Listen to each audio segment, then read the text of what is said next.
sådan en onsdag den 14. marts, der har vi taget en tur ud på Fyns Hoved for Falck i Odense. Vi tager ud for at se og høre, hvordan at man løser en bjergningsopgave af dem, man ikke har så mange af mere. Det man ser her i billedet, det er station Odenses Unimog, som er med i dette lille bjergningsopgave. Hvis man panorerer rundt til venstre, så kan man se en hel masse Falck-folk, der står og ser meget afventende ud. Men ellers så kommer man ud til selve problemet, som ligger lige her umiddelbart, hvor de her mennesker er på vej ud. Det er en gummiged op fra et gods, der ligger herude på Fyns Hoved, der hedder Brockdorf. Det er en gummiged, der tilhører godset, som har været over at køre på den ø, man kan se i baggrunden, og så skulle man egentlig have den over på fastlandet igen. Det, der så er problemet, det er, at man skal køre den over vandet her, over det lille stykke fjord, der er. Og der har man altså ikke taget højde for. Der er noget, der hedder flod og ebbe. I hvert fald, de er kørt fast derude, og så har de så siddet og arbejdet lidt med det selv, og det er den jo så kommet til at stå på den måde, det er bunden er jo af sand, og det betyder, at den er sunket mere og mere i med den ene side, og den er sådan set meget tæt på at vælte. Det, man har ude i fjorden for øjeblikket af faldsmateriale, det er en Unimog fra station Nyborg, og så er det også en Unimog eller en IVK fra station Kerteminde. De to, de er på nuværende tidspunkt kørt fast, og der vil sige, at der er ikke ret meget hjælp at hente i de to biler der.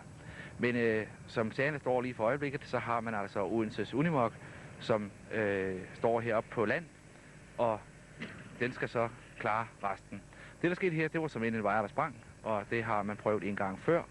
Men på et eller andet tidspunkt, så lykkes det jo nok, når man får lagt tingene rigtig sammen, og gangen der dividerer det, så kommer det jo. Men det er lidt svært at lave beregninger på, hvordan sådan en gummiged som den, der sidder herude, hvor meget man skal bruge til at trække den op med. For det er jo altså sand, den sidder i. Dybt sand, kan man sådan set sige. Og det betyder jo, at dens egen totalvægt skal ganges og dividere med en speciel formel, for at man skal finde ud af, hvad den nødvendige trækkraft den er. Men lad os gå lidt nærmere på at se, hvordan at de løser opgaven, de her Falck-folk, der er samlet fra station Odense, station Nyborg og station Kerteminde.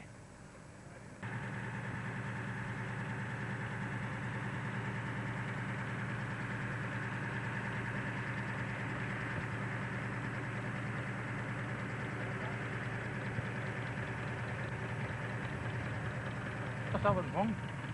Og hvad siger du, Henrik Hansen fra Odense? Hvad er der sket der? Hvad der er sket? Ja. Ja, vi fik den så ned fra Kerteminde, den her. Og så har vi så sat den på enkeltræk. Men altså efter cirka 10 sekunder, så var det i stykker. Jeg kan ikke sige mere om det. Men for mig ser det ikke ud som, at det er nogle særlige gode af den her. Det er det ikke. Det er en lidt speciel måde, den er lavet på. Det er ikke som man kender det i dag, hvor man ellers er slået på en maskine. Det er sådan en almindelig tog, der er i centrum her. Det er sådan noget hjemmelavet noget. Det tror jeg ikke på, det er noget, der er... Hva? Du mener ikke, det er noget, der er godkendt af sikkerhedsmyndigheder? Det tror jeg ikke på. Det er bare udtalelse, men så den er ikke særlig god. Godt. Og det er heller ikke særlig, det er ikke en kønne farve. Så, det ved jeg ikke. Nu skal vi have noget mere vej fra station Dalum, så viser at vi kan det sker. Det er vi nødt til at have, for vi får mere træk på. Og så skal vi have en ordentlig vej. Så vi venter spændt. De to unimokker, der holder derude i fjorden, hvad laver de der? Ja, de er jo kørt ud for at hjælpe en traktor, der holder derude på skroget derude. Og de gjorde det, mens der var æbbe, jo. Det vil sige ingen vand. Men altså, så lige pludselig så kommer så vandet, og så er det blevet blødt derude, og så kan det ikke komme ind igen, ja. Så først den ene, og så den anden, og nu den tredje. Og de vil jo have lukket også til at køre det ud også, jo. Men det kan vi jo ikke. Det kan vi ikke rigtig acceptere, jo. Så vi bliver jo på landet, hvor der er dejligt tørt. Det er sådan set en situation, som vi har set for et års tid siden fra Nordjylland, hvor man også har parkeret Unimog ud sådan en fjord der, og pludselig så bliver man overrasket af tidevandet. Er det ikke rigtigt? Jo, det må man sige. Det er noget, der så gentager sig her, og det er jo ikke så heldigt, jo. Men det er godt vejr, jo, så vi hygger os. Jamen, tak foreløbig.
Klokken er nu 3 eftermiddag. Opgaven startede kl. 10 om formiddagen, da Kertemindes i Iveco fik til opgave at køre ud og assistere bæltegravemaskinen, som ses i baggrunden. Den var kørt uden for det spor, som normalt er over til øen i baggrunden. I mellemtiden er vandstanden steget, som I ser.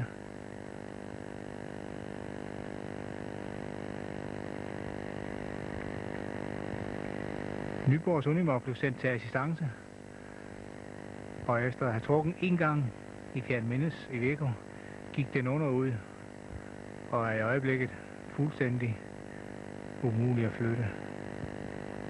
Situationen er, at vi afventer hjælpevejere og endnu en Unimog. Afstanden til land er ca. 1.500 meter. Vanddybden er i øjeblikket ca. 40 cm.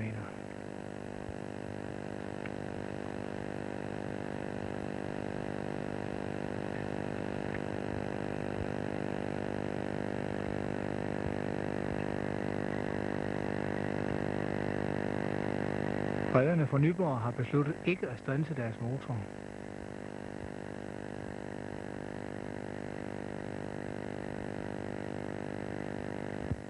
Nyborgs Iveco er gået i stå og kan ikke længere startes. Ja, vi kan jo se, hvad det er for en bil.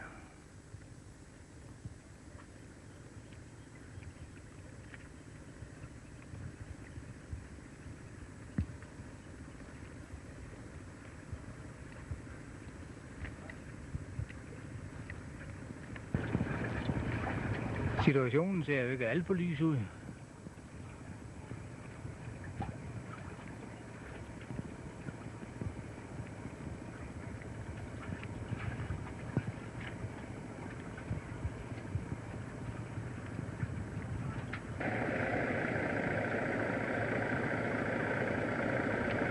Nyborgs Unimog går stadig. En cadeau til Mercedes.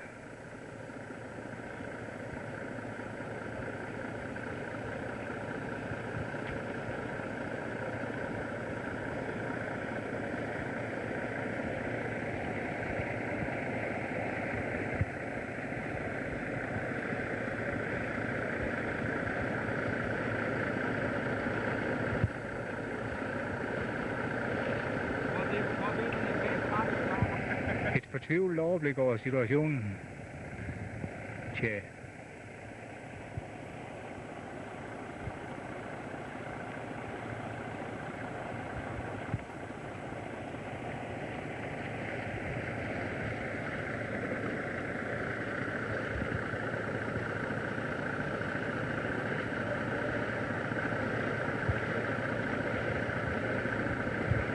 Ja, tak til Paul Erik Lundbæk, dykker fra Odense, der tog kameraet på skulderen og bevægede sig ud i det våde element for at tage nogle nærbilleder af situationen derude, som det ser ud. Det, som man kan sige omkring det for nuværende tidspunkt, hvor klokken den er blevet 20 minutter, 3:15 cirka, det er, at man afventer nu stationen Otterups Unimog, og det vil så sige, at man har sådan set det meste af Fyn snart samlet herude ved Fyns Hoved for at få den her lavbælte rendegraver op af fjorden her ved Fyns Hoved, ved den lille ø, der ligger ude bagved, hvor den har været over at køre. Eftersom at man har stået og snakket deroppe, så har jeg hørt, eller fået at vide, at Ivecoen fra Kerteminde, den er gået i stå, og den kan ikke starte for øjeblikket. Og det er nok et spørgsmål om man får den i gang på et senere tidspunkt, når man får den op på det lidt tørre element. Men i hvert fald så er forholdsorderen fra værkstedet på station Dalum, det er, at den skal derud, og så skal den splittes af og renses og ordnes. Det er sådan, det er saltvand, der at de holder i de to køretøjer der. Station Nyborgs Unimog, den går altså endnu, og den er selvfølgelig måske en lille smule mere højbenet end Ivecoen er, men det man kæmper mod for øjeblikket, det er jo så tidevandet. Det er sådan, at det stiger jo nu fra nu af, og så frem til klokken den bliver 18-19 stykker. Der skal man forvente, at det stiger. Vinden den er også ved at vinde, og det er ikke gode tegn, fordi så kommer der endnu mere vand ind i fjorden ude fra selve det åbne hav af. Som et lille kuriosum, så kan man sige, at man har fra godsejerens nede på Brokdorfs side sagt, at det var egentlig sådan set ligegyldigt med den der gamle rendegraver eller doser, for den var sådan set slet ikke pengene værd at arbejde i. Så det man kæmper med allerførst og fremmest, det er at få falsk egen køretøjer op på land igen, og så er det vist nok meningen, at man slutter herude på et eller andet tidspunkt i dag, og så kører man ud og tager den doser op i morgen, og så er man sådan set nået lige så langt, som man var, da man blev tilkaldt til assistancen herude første gang. Men sådan kan det altså gå, når tidevandet spiller ind, og underbunden den er ikke for god, det er blødt. De folk, der har været derude, de siger, at det suger utrolig meget, og det betyder så også, at der skal bruges en del flere tons end normalt for at få de her 2 køretøjer i land igen. Man afventer en hel masse vejer. Som sagt er der cirka 1.500 meter fra, hvor man skal bruge, altså hvor anmodningspunkterne skal være på den her gravmaskine, og så ind til køretøjerne her på land. Cirka 1.500 meter.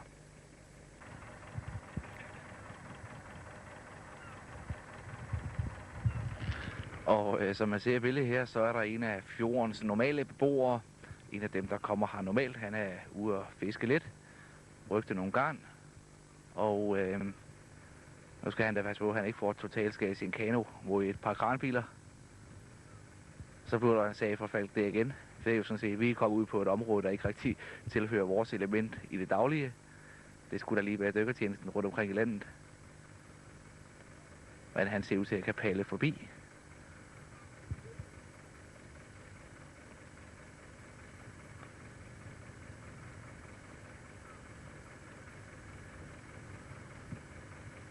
Det er ikke ved, at man ser køretøjer for næsten 1 million kroner stå til vand oppe i førhuset. Så det kan da være, at han har et lille fotografiapparat med den her, der sætter billederne til en af lokalaviserne.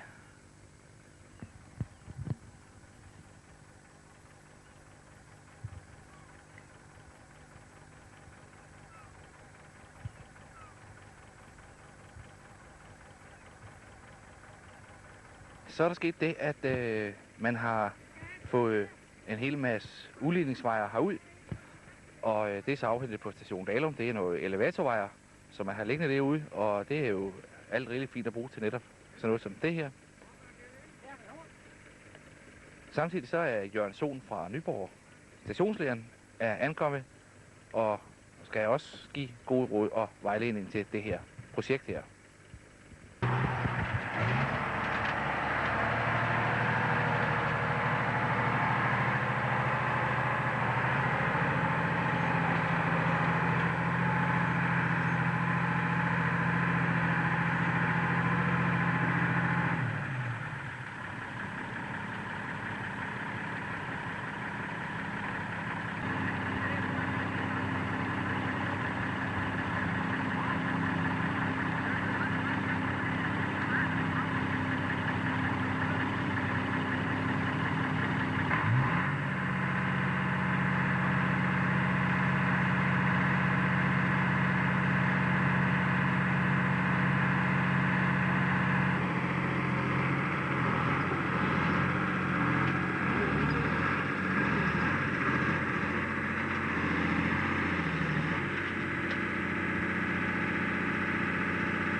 Man er åbenbart ved at have gjort fast derude, og det samme herinde på land. Og det lader åbenbart til, at man vil prøve med et enkelttræk igen. Denne gang med forhåbentligvis nogle udligningsvejer, der kan holde. Og så får vi så at se, hvordan det så går.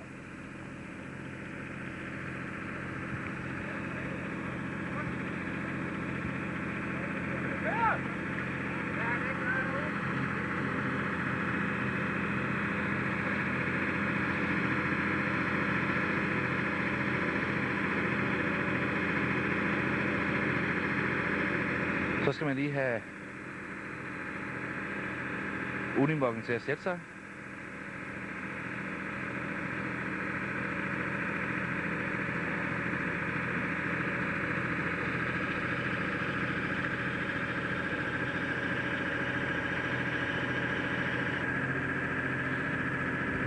så kan man godt blive enige om, der er belastning på de 2 kroge, der sætter her. Fra en udligningsvej og så ellers over i Unimokkens egen spilkrog.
Her der kan man jo så virkelig se, hvor meget at den har været gået i Nyborgs Unimog.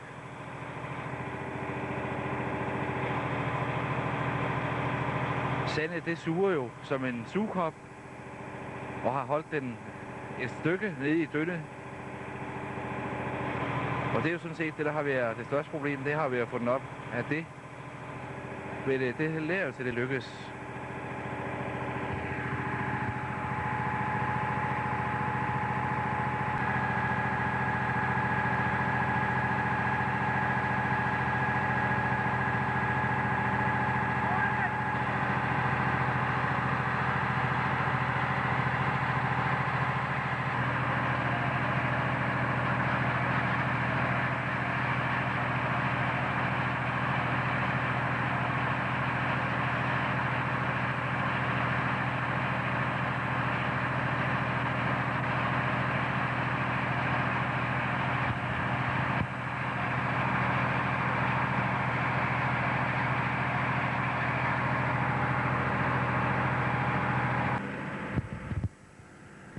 Ja, så lykkes det endelig.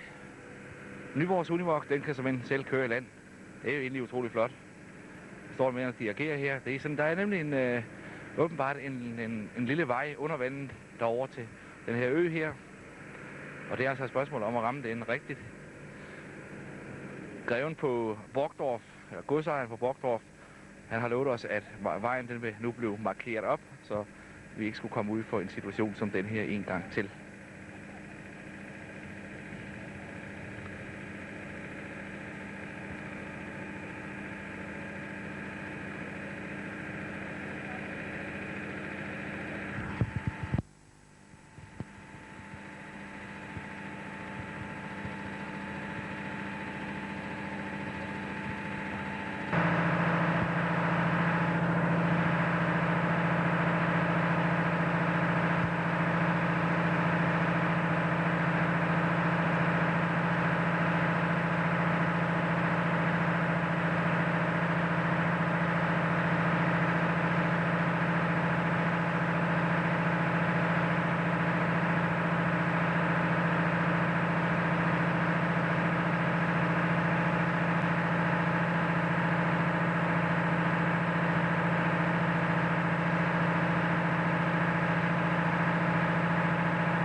Ja, som situationen står nu, så kan man se, at vi har fået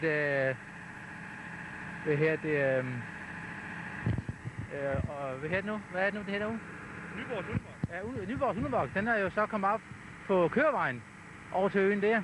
Og den vil så blive holdende. Og den skal vi så bruge som anker. Min vej, den skal så ned til hvad det her, Kabindens Hundemark nu. Og så kan jeg skære igennem der. Og så må vi så prøve at se, hvordan man læser. Hvis det så er, at Hundemarken nu, der står på kørevejen, den bliver trukket ned, så må vi så tage den bagefter jo. Det er i hvert fald, som situationen står nu.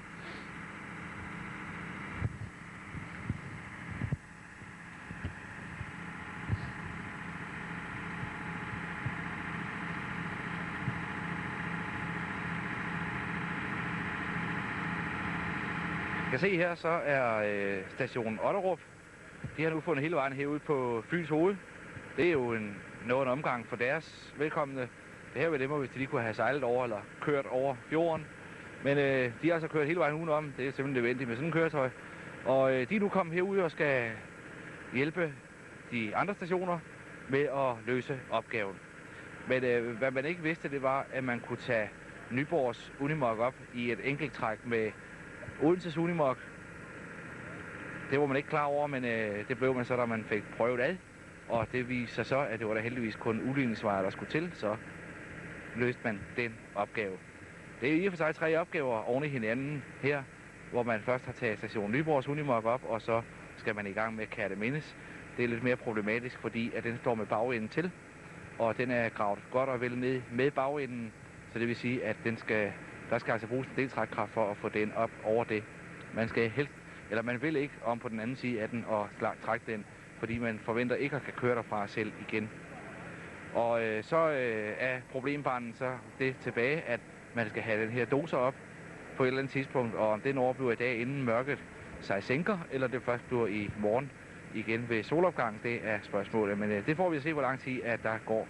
På nuværende tidspunkt, der er klokken sådan cirka 4:30, så det var jo ikke så længe før, at vi må sige farvel til lyset.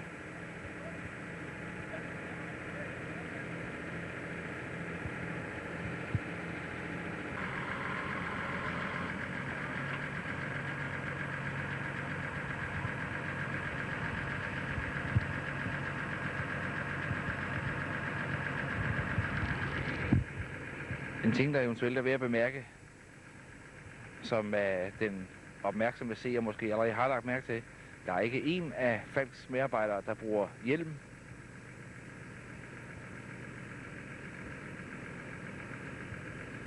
Det forfindes jo ellers i alle vognene, og det var da måske nok praktisk at bruge en hjelm under de forhold her. Ikke fordi der eventuelt falder en havmåge ned i hovedet på dem, men en vejer, der springer, eller en cirkel, der kommer farne igennem luften, eller et eller andet, så kunne en hjelm måske hjælpe lidt. Men okay.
Det, som man kan se, der sker her, det er, at de 2 unimarker, henholdsvis fra Nyborg og fra Odense, de er ved at trække Kertemindes Magirus Ivekon op. Og Til det formål, der har de lagt en hel masse udligningsvejer ud, og så er der ellers sat kasteblokker og diverse ting i. Så man bruger begge unimoggernes spil, og det vil sige, at de kører synkront. Det er man jo nødt til i sådan en situation her, fordi at unimoggerne kan ikke holde ved siden af hinanden. Så derfor der er man nødt til at have en udligningsvejer i, og så en kasteblok. Og så kan man bruge begge spillene uafhængigt af hinanden på den måde. Det var nok en god løsning, de valgte de her falkfolk her, og bruge begge spillene synkront.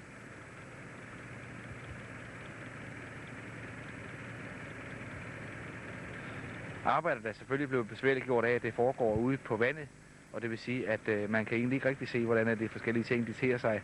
Så noget som kasteblok og vejerføring og lignende, det er jo altså lidt umuligt at have med at gøre, når det foregår under vand. Der er en dykker fra Odense med, men der er alligevel ikke så meget at dykke efter, så det kan betale sig at gå med flasker og lignende. Fordi, som man kan se, så står de falkfolk, de står derude, og det er jo egentlig kun lige op til sokkerne, at der er vand. Man kunne klare det med et par almindelige gummistøvler. Men åbenbart er der nogle store huller, og det er et af de huller, at Kertemindens Unimog har været kørt ned i. Så man skal åbenbart passe meget på derude.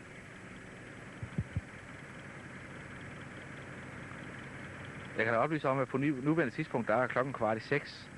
Så der er altså gået nogle timer med det efterhånden. Og vores haverist, som vi egentlig blev tilkaldt til i formiddag, sætter stadigvæk, som han gjorde, da vi kom ud første gang.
og her med billederne af en snart overstået operation, der tror jeg, at vi slutter reportagen hernede fra Fyns Hoved, midt i fjorden.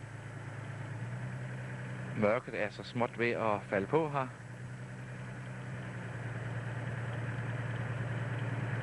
Og som man kan se for øjeblikket nu, så har man altså Otterups Unimog ude i fjorden, man har Nyborgs Unimog, og så har man så Kertemindes Magirus Ivekon, og det er sådan set den, man er ved at bjerge land for øjeblikket. Så skal man så lige have Nyborgs trukken op for 3. gang i dag. Den har vi brugt som anker. Og så skulle